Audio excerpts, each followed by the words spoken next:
नमस्कार विद्यार्थी मित्रांनो, कसे आहात? मजेत ना? मी नासा येवतीकर दिनविशेष माहिती कार्यक्रमात आपले स्वागत करतो. आज आपण गणितानंद दत्तात्रय रामचंद्र कापरेकर यांच्याविषयी माहिती पाहूया. लक्ष देऊन ऐका हं, कारण या माहितीच्या आधारे तुम्हाला 5 प्रश्नांची उत्तरे द्यायची आहेत. चला तर मग ऐकूया. गणितानंद दत्तात्रय रामचंद्र कापरेकर. दत्तात्रय रामचंद्र कापरेकर हे श्रीनिवास रामानुजन यांच्या नंतरचे जागतिक कीर्तीचे गणितज्ञ. ते मराठी आहेत याचा महाराष्ट्राला अभिमान वाटतो. त्यांचा जन्म 17 जानेवारी 1905 रोजी ठाणे जिल्ह्यातील डहाणू येथे झाला. त्यांचे वडील कारकून होते, आई गृहिणी होती. मात्र कापरेकर सरांच्या वडिलांना ज्योतिषशास्त्राचे फार वेड होते. ते आकडेमोड करून घडणाऱ्या घटनांबद्दल भाकीत करत. त्यामुळे त्यांना अंकशास्त्राचीही गोडी होती. त्यांनी अंकशास्त्राची आवड छोट्या दत्तात्रयला सुद्धा लावली. त्यामुळे दत्तात्रय लहान वयापासून गणिती कोडी सोडवण्यात रमू लागला. कापरेकरांना शाळेत गणिताचे अध्यापन करताना त्यांचे अंकावरील प्रेम स्वस्थ बसू देत नसे. ते अंकासोबत नवे नवे प्रयोग करण्यात सतत गुंग असायचे. त्यांना त्यांच्या अंकशास्त्रावरील त्या प्रभुत्वामुळे अनेक स्थानिक महाविद्यालयामध्ये व्याख्यानासाठी बोलावण्यात येई. त्यांना नंबर थेअरी या विषयाचे जणू व्यसनच लागले होते. कापरेकर यांनी कॉलेजपर्यंतचे शिक्षण ठाणेत घेऊन पुढे पुण्यातील फर्ग्युसन कॉलेजमध्ये प्रवेश घेतला. ते नाशिक जवळच्या देवळाली येथे शिक्षक होते आणि 1962 निवृत्त झाले. त्यांना त्यांच्या महाविद्यालयीन काळात गणितातील रँगलर परांजपे पारितोषिक मिळाले. त्यांची राहणी साधी होती. त्यांचा धोतर, कोट, टोपी हा नित्याचा वेश. कापरेकर यांचा गणितातील आकड्यांशी खेळ नोकरीच्या काळात आणि निवृत्तीनंतरही चालूच होता. त्यांना गणिताचा छंद होता असेच म्हणावे लागेल. त्यांची त्यासाठी नोकरीच्या काळात हेटाळणी होत असे, पण त्यांचे नाव त्याच छंदामुळे जगभर गाजले. कापरेकर शाळेत मिळणाऱ्या तुटपुंजा पगारावर त्यांचा घर खर्च भागवत असत.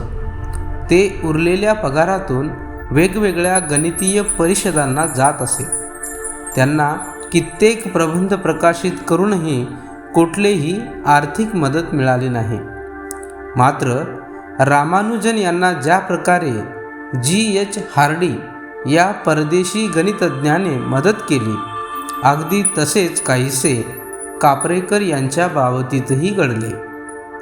मार्टिन गार्डनर या अमेरिकन विज्ञान आणि गणित लेखकाने 1975 साली सायंटिफिक अमेरिकन या विख्यात नियतकालिकाच्या मॅथमॅटिकल गेम्स या स्तंभात दत्तात्रय रामचंद्र कापरेकर यांच्याबद्दल लिहिले. या स्तंभलिखाणामुळे कापरेकर सर अवघ्या जगाला समजले. त्यानंतर अगदी 11 वर्षातच वयाच्या 81व्या वर्षी वृद्धापकाळाने कापरेकर सरांचे निधन झाले. शून्याची देणगी भारतीयांनी जगाला दिली, त्याच तोडीची कामगिरी कापरेकर स्थिरांकाची आणि कापरेकर नंबरची आणि त्यांच्या अन्य कामांची आहे. कापरेकर सरांनी शोधलेली 6174 ही संख्या कापरेकर स्थिरांक म्हणून जगभर प्रसिद्ध आहे. कोणत्याही 4 संख्या घेऊन तयार झालेली संख्या प्रथम उतरत्या क्रमाने आणि तीच संख्या चढत्या क्रमाने लिहून वजाबाकी करायची. आलेले उत्तर पुन्हा उतरत्या व चढत्या क्रमाने लिहून वजाबाकी करायची. शेवटचे उत्तर असे येईल 6174, जे की कितीही वेळा वजाबाकी करा तेच उत्तर येईल. मुलांनो, तुम्ही नक्की करून पहा आणि गुगलवर कापरेकर सरांचे कापरेकर नंबर, स्वयंभू number, Harshad number, Kaprekar constant असे अन्य गणितीय खेळ शोधा आणि गणिताचा आनंद घ्या.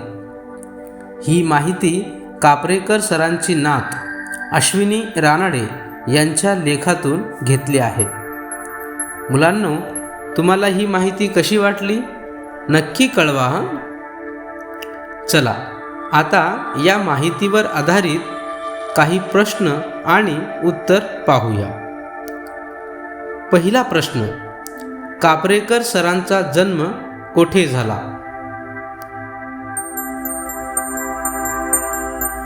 बरोबर उत्तर आहे ठाणे जिल्ह्यातील डहाणू येथे कापरेकर सरांचा जन्म झाला. दुसरा प्रश्न, कापरेकर सरांच्या वडिलांना कशाचे वेड होते?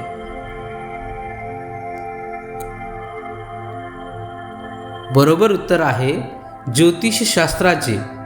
कापरेकर सरांच्या वडिलांना ज्योतिषशास्त्राचे फार वेड होते.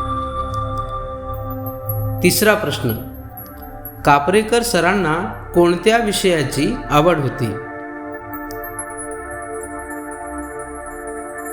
बरोबर उत्तर आहे गणित या विषयाची कापरेकर सरांना खूप आवड होती. चौथा प्रश्न, कोणाच्या स्तंभलिखाणामुळे कापरेकर सर अवघ्या जगाला समजले? बरोबर उत्तर आहे मार्टिन गार्टनर या अमेरिकन लेखकाच्या स्तंभलिखाणामुळे कापरेकर सर अवघ्या जगाला समजले. आता शेवटचा पाचवा प्रश्न, कापरेकर स्थिरांक म्हणून कोणती संख्या जगभर प्रसिद्ध आहे? बरोबर उत्तर आहे 6174. 6174 ही संख्या कापरेकर स्थिरांक म्हणून जगभर प्रसिद्ध आहे. चला पुन्हा भेटूया उद्याच्या दिनविशेष माहिती कार्यक्रमात. तोपर्यंत नमस्कार.